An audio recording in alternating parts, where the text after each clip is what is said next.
चलिए आज एक बहुत जरूरी बात समझते हैं।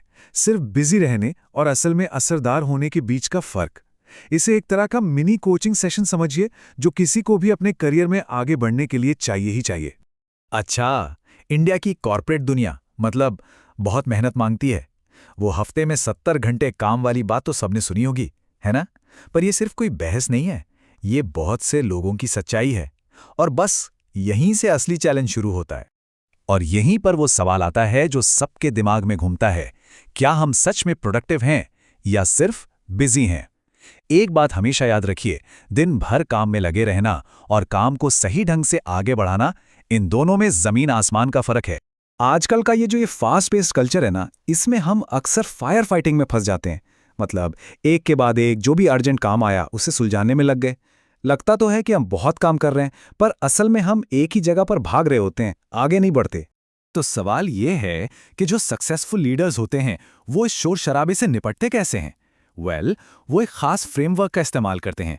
ये एक ऐसा टूल है जो उन्हें सिग्नल और नॉइज मतलब जरूरी और गैर जरूरी कामों के बीच फर्क करने में मदद करता है। इसको कहते हैं आइजनहावर मैट्रिक्स। इसका नाम अमेरिका के एक बेहद productive president Dwight D Eisenhower के नाम पर रखा गया है। ये फ्रेमवर्क बहुत सिंपल है। ये कामों को सिर्फ दो चीज़ों के आधार पर बांटता है। पहली, वो कितना अर्जेंट है, और दूसरी, वो कितना इंपॉर्टेंट है। तो चलिए इस मैट्रिक्स के चारों हिस्सों को फटाफट समझते हैं। पहला है Q1। ये वो काम है जो अर्जेंट भी हैं और इंपॉर्टेंट भी। जैसे सोचिए, अचानक सर्वर क्रैश हो गया, इसे तो फौरन ही करना पड़ेगा। फिर आता है Q2।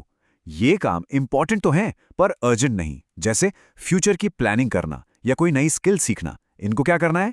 इन्हें कैलेंडर में शेड्यूल करना है। अब आता है Q3। ये काम अर्जेंट लगते हैं पर उतने इंपॉर्टेंट होते नहीं, जैसे रूटीन के ईमेल का जवाब देना। इन्हें अपनी टीम को दे देना चाहिए। और आखिर में Q4। ये वो काम है जो ना तो अर्जेंट है और ना ही इंपॉर्टेंट, जैसे ऑफिस की गॉसिप। इन्हें तो बस अपनी लिस्ट से निकाल ही फेंकिए। और अब देखिए एक चौंकाने वाली सच्चाई। ज्यादातर यंग प्रोफेशनल्स अपना 90% टाइम Q1 की आग बुझाने और Q3 के शोर में ही बर्बाद कर देते हैं, और भविष्य बनाने वाले सबसे जरूरी Q2 के कामों पर सिर्फ 10% टाइम देते हैं। यहीं पर असली बदलाव लाने की जरूरत है।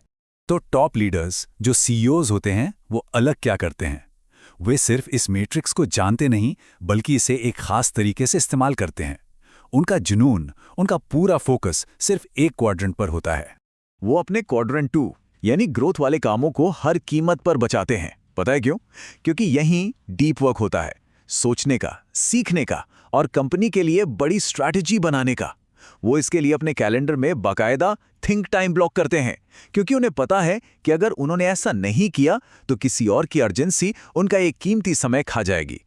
इसका एक और मतलब ये है कि लीडर्स Q3 के कामों को बिना किसी हिचके के डेलीगेट कर देते हैं। वो लगातार आने वाले नोटिफिकेशंस और ईमेल्स के अर्जेंसी ट्रैप में नहीं फंसते। वो अपनी टीम पर भरोसा करते हैं और उन्हें ये काम संभालने की पावर देते हैं। और जब भी कोई काम बहुत ही अर्जेंट लगे ना, तो लीडर्स एक पल रुककर खुद से एक सवाल पूछते हैं, क्या ये काम 6 महीने बाद भी इतना ही मायने रखेगा? अगर जवाब नहीं है तो समझ जाइए कि वो काम शायद उतना भी इंपॉर्टेंट नहीं है जितना अभी लग रहा है। चलिए, अब थ्योरी बहुत हो गई, अब बात करते हैं एक्शन की। देखते हैं कि कैसे कोई भी अपने काम करने के तरीके को बदलकर एक जूनियर से लीडर की तरह सोचना शुरू कर सकता है। देखिए, यहां दो तरह की सोच है। जूनियर माइंडसेट Q1 की आग और Q3 के शोर पर सिर्फ रिएक्ट करता है, जबकि लीडर माइंडसेट पहले से Q2 यानी ग्रोथ के लिए समय बचाता है और उससे अपने कैलेंडर में सबसे ऊपर रखता है। इस बदलाव को लाने के लिए ये एक सीधा सा 4 स्टेप का प्लान है। पहला, अपने Q2 वाले काम पहचानिए, वो काम जो आपको सच में आगे ले जाएंगे। दूसरा, उनके लिए अपने कैलेंडर में टाइम ब्लॉक करिए और इस टाइम को किसी भी कीमत पर बचाइए। तीसरा, अपनी टीम को Q3 के काम संभालने के लिए तैयार कीजिए, उन पर भरोसा कीजिए। और चौथा, और शायद सबसे मुश्किल, उन कामों को अभी नहीं बोलना सीखिए जो जरूरी नहीं है। और अब आते हैं इस पूरी बातचीत के सबसे जरूरी हिस्से पर। वो असली फर्क क्या है जो एक बिजी इंसान और एक इफेक्टिव इंसान के बीच होता है। एक बात गांठ बांध लीजिए, ज्यादातर CEOs सबसे स्मार्ट लोग नहीं होते। वो सिर्फ उन चीजों को ना कहने में बेहतर होते हैं जो उनके असली लक्ष्य को आगे नहीं बढ़ाती। ये कोई रॉकेट साइंस नहीं है, बल्कि एक आदत है जिसे कोई भी अपने अंदर डाल सकता है। तो अब असली सवाल अपने आप से पूछने का है, वो पहली कौन सी चीज है जिसे अभी नहीं कहा जाएगा? जरा सोचिए इस पर, क्योंकि एक सच्चे लीडर बनने का सफर इसी एक सवाल के जवाब से शुरू होता है।